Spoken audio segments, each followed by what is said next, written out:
संभाजीराजे आपल्या 9 वर्षाच्या कारकिर्दीत 125 यशस्वी लढाया लढले.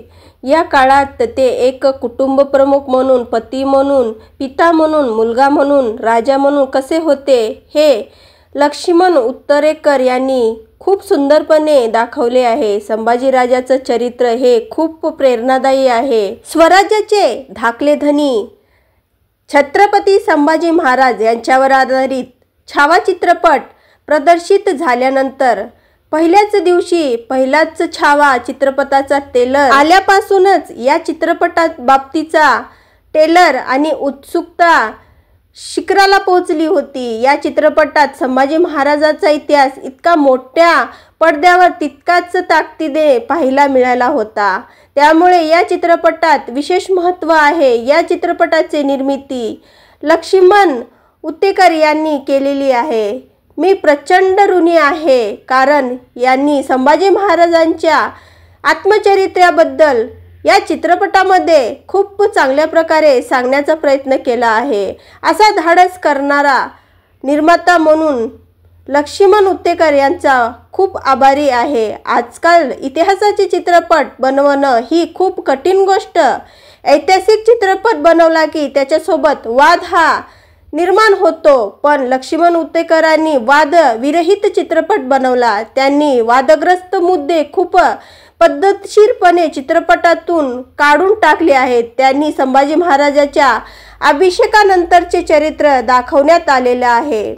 संभाजीराजे आपल्या 9 वर्षाच्या कारकिर्दीत 125 लढाया लढले. या काळात ते एक कुटुंबप्रमुख म्हणून, पती म्हणून, पिता म्हणून, मुलगा म्हणून, राजा म्हणून कसे होते ते लक्ष्मण उत्तरेकर यांनी खूप सुंदरपणे दाखवलं आहे. संभाजी महाराजांचं चरित्र हे खूप प्रेरणादायी आहे. चित्रपटात दाखवलेला भाग हा त्यांच्या आयुष्यातील उत्तरार्धाचा सर्वाधिक भाग जास्त आहे. औरंगजेबाने संभाजी महाराजांचे कैदेत असताना खूप हाल केले, पण संभाजी महाराज शेवटपर्यंत झुकले नाही. त्यामुळे वार संभाजीराजावर व्हायचे आणि जखमा या औरंगजेबाच्या मनावर खोलवर रुतायच्या. संभाजी महाराजांचे हाल करताना त्यांच्या किंचाळ्या यासाठी औरंगजेब खूप असुसलेला होता, पण त्यांना ते सुख मिळालेच नाही. राजा खूप हसत हसत मृत्यूला सामोरे गेला. औरंगजेबाने त्यांच्या डोळ्यात तापलेल्या सळया टाकल्या, जीभ कापली, हातपायाच्या बोटाची नखे काढली, खूप हाल करून संपवण्याचा प्रयत्न केला. पण संभाजी महाराज औरंगजेबाच्या समोर झुकले नाहीत. त्यामुळे त्यांचं हे बलिदान खूप मोठं आहे. या चित्रपटात संभाजी महाराजांच्या याच बलिदानाची गाथा आहे. त्यामुळे हा चित्रपट प्रत्येक मराठा माणसांनी बघायलाच हवा. हा चित्रपट बघताना खूप यातना होतील. शेवटच्या अर्ध्या तासात तर खूप रडू येईल, पण तरीही हा चित्रपट बघा. ज्यांना संभाजी महाराजांचा इतिहास माहिती नाही त्यांनी तर नक्कीच बघा. या चित्रपटाने त्यांना संभाजी महाराजांच्या बलिदानाची माहिती मिळेल. या चित्रपटात विक्की कौशलने जे संभाजी महाराज उभे केले आहेत त्याला तोड नाही. विक्की कौशलने जे काम केले आहे, जी मेहनत केली आहे, त्यात खरंच कौतुक करण्यापद आहे. महाराणी येसूबाई यांची भूमिका साकारणारी अभिनेत्री रश्मिका मंदाना हिचं अभिनयही चांगला आहे. महाराणी येसूबाई आणि महाराज यांच्यात नात्यामध्ये असलेला आदर, गोडवा, एकमेकाविषयी असलेली आत्मीयता, प्रेम हे खूप सुंदरतेपणे चित्रपटात दाखवण्यात आलं आहे. येसूबाईच्या भूमिकेला चित्रपटात योग्य न्याय देण्यात आला आहे. यासोबतच हंबीरराव मोहिते, कवी कलेश आणि इतर मराठी सरदारांच्या भूमिका खूप चांगल्या पद्धतीने साकारण्यात आल्या आहेत. या चित्रपटातील सर्वात एक मोठी गोष्ट म्हणजे अक्षय खन्ना याने साकारलेला औरंगजेब. खतरनाक पाठपुस्तकात जसं औरंगजेबाचा फोटो होता, अगदी हुबेहूब औरंगजेब चित्रपटात बनवण्यात आलेला आहे. त्याची चाल, त्याची नजर, त्याचा करारा आवाजही खतरनाक होता.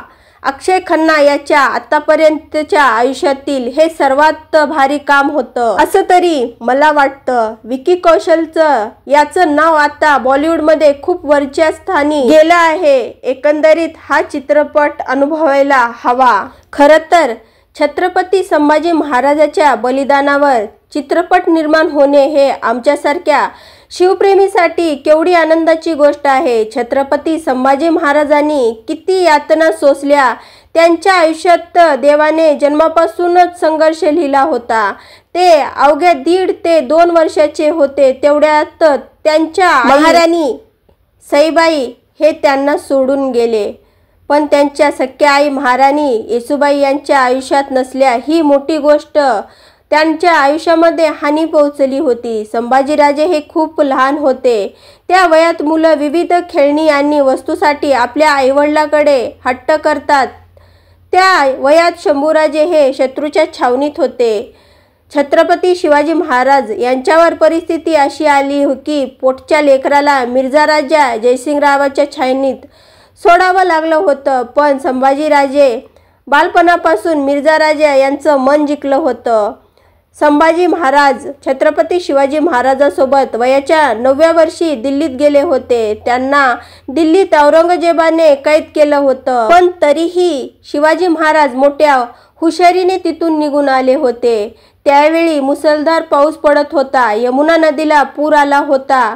दुसरीकडे औरंगजेबाने युवराज संभाजीराजे आणि शिवाजी महाराज यांसारख्या कुठल्याही संशयित बाप बेटा दिसला तर त्याला खतम करा किंवा कैद करा असं फरमान आपल्या शिपायाला दिलं होतं. अखेर परिस्थिती जास्त बिकट असल्याने शिवाजी महाराजांना आपल्या मुलाला दिल्लीत सोडावं लागलं आणि त्यांना स्वतः स्वराज्यात यावं लागलं. विशेष म्हणजे युवराज संभाजीराजांच्या जिवंतपणी त्यांच्या मृत्यूचा विधी रायगडावर पार पडला होता. त्यानंतर जवळपास 2 वर्षांनी संभाजीराजे आपल्या घरी परतले होते. संभाजी महाराजांवर इतिहासाने अन्याय केलाय याबद्दल प्रचंड चुकीची माहिती आणि अफवा लोकांमध्ये काही मुद्दा पसरवली आहे.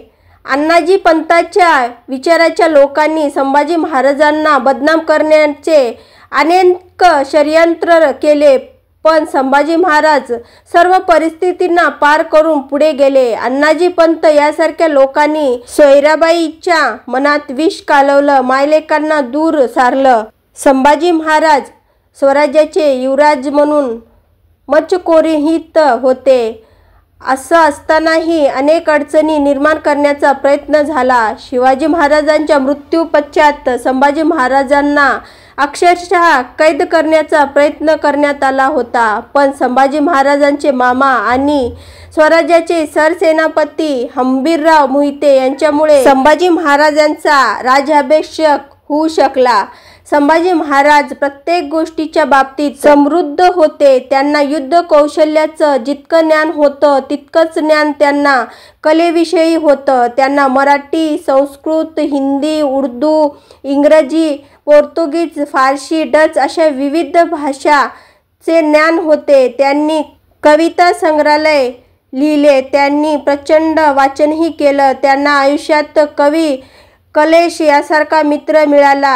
ही मैत्री शेवटच्या श्वासापर्यंत राहिली. त्यांना या मैत्रीविषयी चित्रपटात आणखी विस्तृतपणे सांगायला हवं होतं. सर्वात महत्त्वाचं म्हणजे संभाजी महाराज आणि छत्रपती शिवाजी महाराज यांची एकमेकांसोबत असणारी बॉन्डिंग, दोघांमध्ये असणारं प्रेम, माया, यांच्या आयुष्यातील विविध घटना या चित्रपटात असाव्या अशी इच्छा होती. पण यापैकी तसं काहीच बघायला मिळालं नाही. त्यामुळे थोडी निराशा झाली. कदाचित या चित्रपटात उर्वरित भाग आणि शंभूराजाच्या चरित्रातील पूर्णता भाग हा नंतर असावा असं काहीतरी वाटलं होतं. चित्रपट निर्मितींची खरीच तसा विचार करावा. या चित्रपटात संभाजीराजाच्या अभिषेकानंतरचं आत्मचरित्र आणि नंतर दुसऱ्या भागात कृपया त्यांच्या जन्मापासूनचं संघर्ष ते राज्याभिषेक असा चित्रपट तयार करायचा जरूर विचार करावा ही नम्र विनंती. तर तुम्हाला